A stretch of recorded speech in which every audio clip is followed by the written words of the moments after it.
Et pour terminer la séance, donc pour la dernière posture, on va faire la posture de la montagne, Parsvatanasana, la posture de la montagne. C'est une posture qu'on a déjà fait ensemble aussi.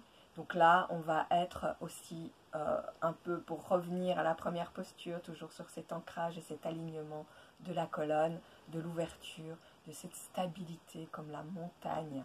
Trouver cette stabilité dans notre corps et cette stabilité du coup dans notre mental. Pour être inébranlable avec tout ce qui se passe actuellement, on pourrait être un peu emporté par nos émotions, un peu emporté par les événements. Mais je crois que c'est vraiment super important de rester bien stable, bien ancré. Donc la posture de la montagne, on va la faire à genoux. Si vous êtes un peu sensible des genoux, n'hésitez pas à mettre une petite couverture supplémentaire pour ne pas se faire mal aux os des genoux. Donc c'est une posture assez simple, mais en yoga, il y a beaucoup de postures qui sont simples et qui sont vraiment fondamentales. Et si elles sont faites correctement, en toute subtilité, on peut sentir que ça va vraiment activer beaucoup de choses. La posture de la montagne, c'est une posture que vraiment j'adore. Donc on va faire un grand écartement des genoux. Je vais vous la montrer comme ça pour commencer. Donc on écarte bien généreusement les genoux. Et on fait une petite bascule du bassin, donc pour avoir vraiment le dos pas du tout cambré. Donc on est vraiment bien ancré sur le bassin, sur les hanches et sur les genoux. Et alors à l'arrière, je vais vous montrer à l'arrière, on va placer une fois le pied droit sur le pied gauche et la deuxième fois, ça sera le pied gauche sur le pied droit. Donc à l'arrière, c'est juste ça qui se passe. Mais dans la bascule du bassin, c'est vraiment pour on n'est pas cambré. On va vraiment planter notre racine coccyx dans la terre. Donc on doit vraiment décambrer le dos. Donc voilà pour vous montrer ce qui se passe à l'arrière. Donc on est bien, genoux bien écartés. On met d'abord le pied droit avec la cheville droite sur la cheville gauche. Et on s'ancre bien, on ancre bien, on va bien planter sa racine coccyx. Les mains sont en Anjali Mudra, donc rassemblées en namasté sur le cœur. Et on va prendre vraiment le temps de s'intérioriser, de fermer nos yeux et de sentir le hara, parce que c'est une posture qui se tient dans le hara. Le ventre est bien rentré, bien tonique sur le bas du ventre, bas du dos. Plancher pelvien toujours aussi bien engagé. Et on va prendre le temps d'ancrer nos racines, d'ancrer notre racine depuis le coccyx et d'aligner toute notre colonne vertébrale en passant par le sacrum, les lombaires, les dorsales, le haut du dos, les cervicales et toujours notre ruban de lumière qui nous tire vers le ciel. Videz les poumons. Inspirez profondément. On va monter les bras. On inspire toujours du coccyx jusqu'en haut.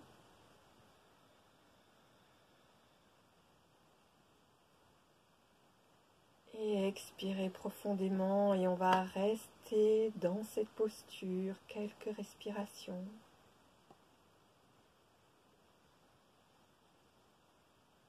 Sentir cette stabilité en bas, cet ancrage en bas.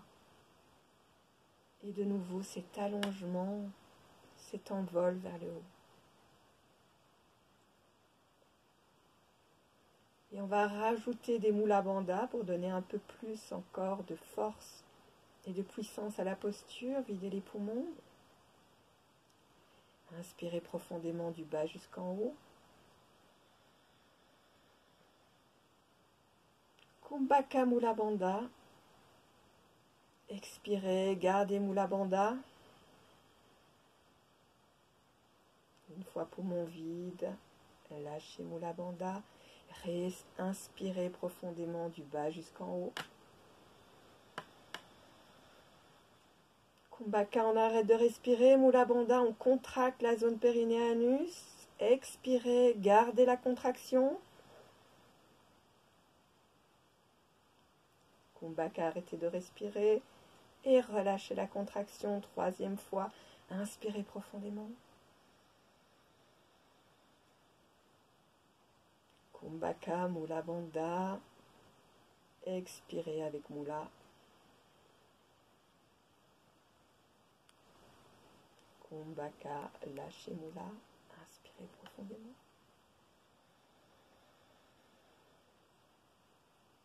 Et à l'expire, revenez dans la posture. Revenez en Anjali Mudra sur le cœur.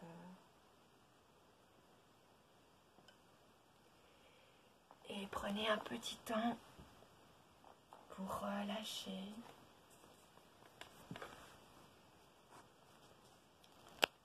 Restez bien en contact avec le dos, avec cette érection du dos.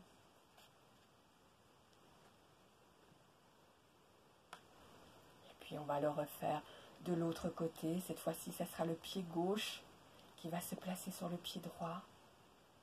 Et vous refaites le même processus, toujours en contact avec vos sensations au niveau du dos. Vous prendrez toujours un petit moment pour vous centrer, pour voir vos sensations, pour observer, pour relâcher. Et vous ferez encore 2 fois, une fois concentré sur le ventre et une dernière fois concentré sur la poitrine et sur le cœur. Et vous passerez par la posture Shavasana pour terminer complètement la séance. Vous reviendrez globalement à votre corps et vous verrez si vous sentez une différence entre l'avant et l'après au niveau de vos sensations physiques, dans votre corps et également au niveau de votre mental.